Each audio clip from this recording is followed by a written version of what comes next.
কাল থেকে সারাদিন বৃষ্টি পড়েছে, রাত্রি ভোর বৃষ্টি, আমাদের এখানে 1 হাঁটু করে জল জমে গেছে। কি করে বাজার দেবো বলো? ঘরে ছিল ভেন্ডি, পেঁয়াজ, হ্যাঁ, তাই ভেন্ডি দিয়ে আর পেঁয়াজ দিয়ে এরকম করে ভেজে নিচ্ছি। নেওয়ার পরে এরকম একটু পোস্ত ছড়িয়ে দিয়ে আমি নামিয়ে নেবো। এই দিয়ে দেখবে যারা ভেন্ডি ভালোবাসো না তারা দেখবে একটু কাঁচা লঙ্কা দেবো, একটু চিনি দিও, তবে তো খেতে টেস্ট লাগবে। দেখো, ভাজাটা আমার হয়ে গেছে। আমি এবার পোস্ত ছড়াবো, ছড়িয়ে ভেজে নেব। দেখবে এই দিয়ে মুছে মুছে ভাত খাওয়া যাবে গো।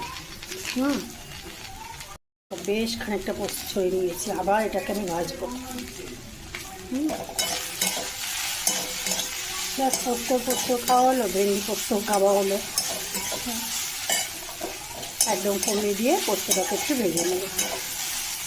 আমি আর কি করেছি বলতে, হিংসফোড়ন দিয়ে ডাল করেছি, আলু ভেজেছি, পাঁপড় ভেজেছি, আর কিচ্ছু করিনি। এটা এইভাবে থাক, আমি চাপা দিয়ে রেখে দেবো। আমার পোস্ত ভেন্ডি ভাজা হয়ে গেল। দেবো না, পোস্তটা কাটে থাকবে, ঠিক হয়ে যাবে পোস্তটা গরমে গরমে।